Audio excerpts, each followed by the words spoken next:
2000s are not that good at chess. This is round 5 of the Millersville Open in Millersville, Pennsylvania at Millersville University, and I'm playing a legend of Pennsylvania chess, Joseph Musarino Jr., and I've played him 5 times before. I have 1 win, 3 draws, and 1 loss, and this game just was not a good game. Nothing to knock against Musarino. He's a legend, but I think part of it was, he purposely chose a bad opening, and then I think we were both just tired and wanted to go home.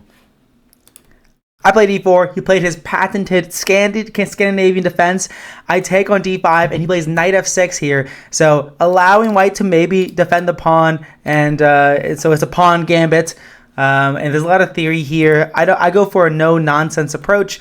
I go d4, and if he takes the pawn on d5 with his knight, I'll go c4, and then I just have a big center, and, just white slightly better because they have a big center. But he does not take the pawn back. He plays bishop g4. This is the Portuguese variation of the Scandinavian defense. Okay, we're in America. That's 3 countries. Okay, and I go bishop b5 check. I've played this before against him. If knight bd7, we're gonna go back with the bishop to counteract the bishop's attack.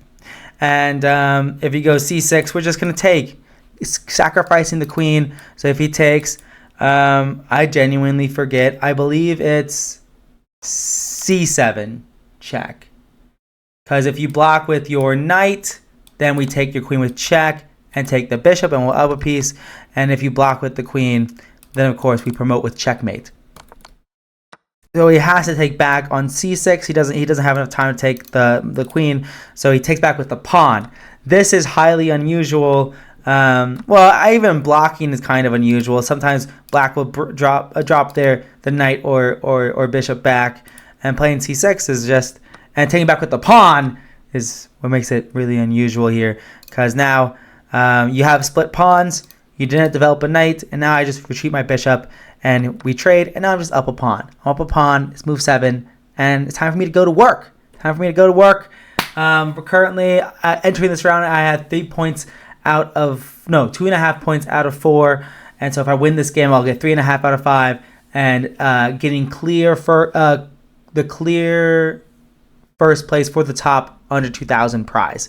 So even though my live rating is 2013, my published rating is 1996, and I'm eligible for the under 2,000 prize. So if I win this game, I will definitely win that prize. Joe plays e6, I castle, he develops, and I counteract his bishop, and he just castles. So pretty straightforward game. We're playing reasonable moves, and here I was just like, I need to develop my pieces, and I need to not go on time. In the last game, this is game in 30, delay 5. That's kind of an important thing for me to say. It's game in 30, delay 5. And this is also no engine recap to the very end of this video if you can't tell. And I was like, the last game, I got in trouble because I was moving too slow. I'm going to speed up.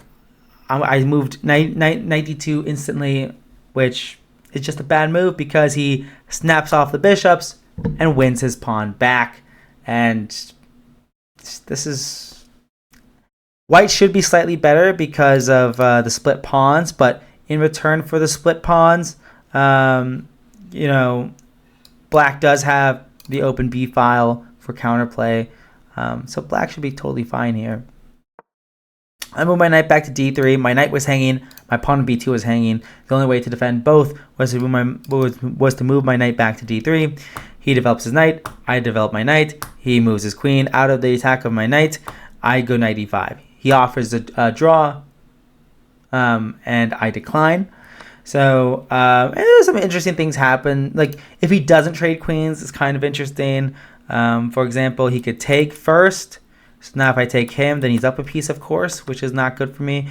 And so then if I take, now attacking the queen, attacking the c6 pawn, he can go here to defend both, to get his queen out of danger and defend his pawn. Then I could go b3, and then, but now my knight's hanging, so I could go rook e1.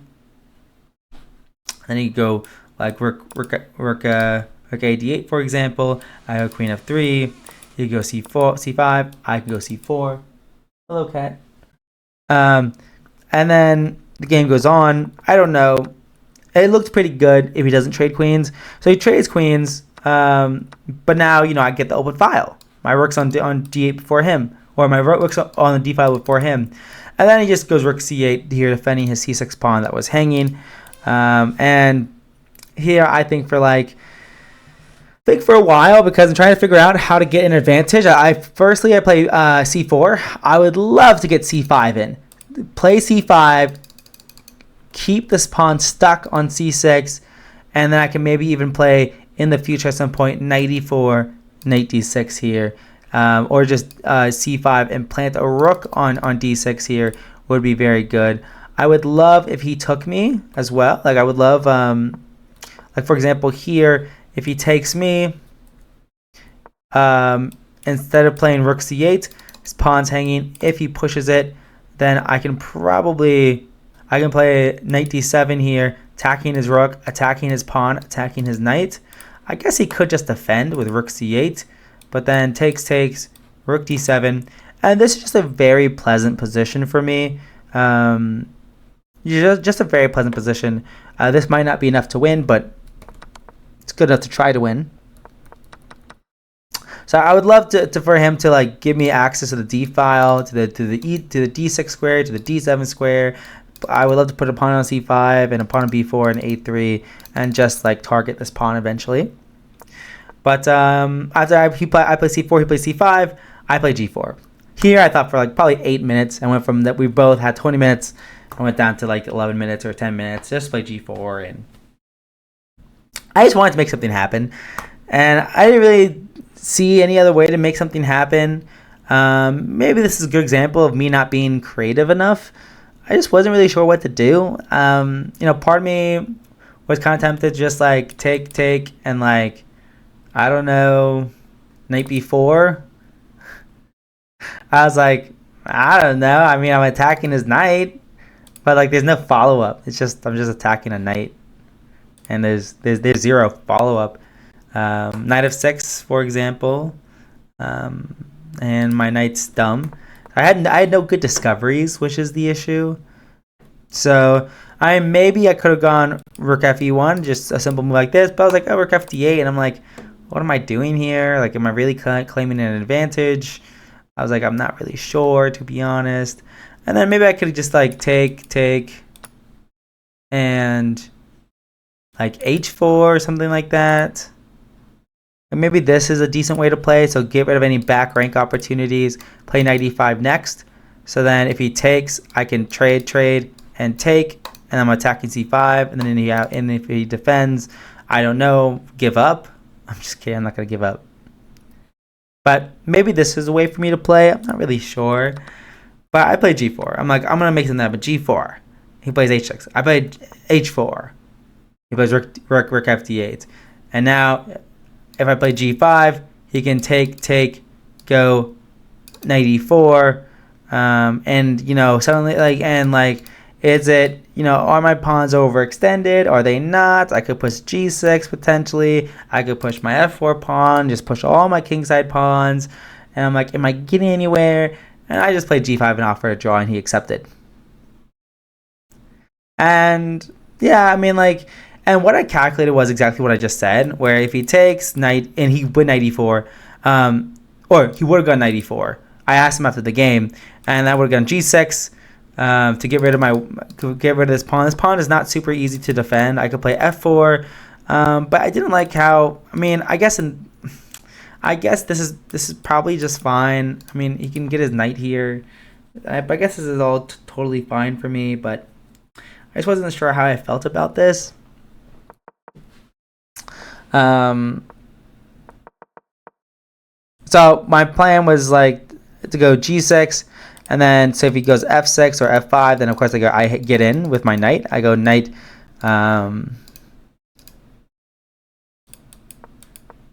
knight of 7, then knight d6, and I was oh wait, no, knight d6. The knight on e4 is covering that square.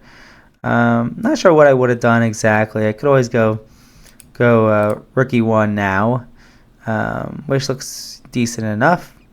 So, I don't even know if I had that much of an advantage here. It feels like if he goes f6, I should have an advantage because his king is boxed into the back rank.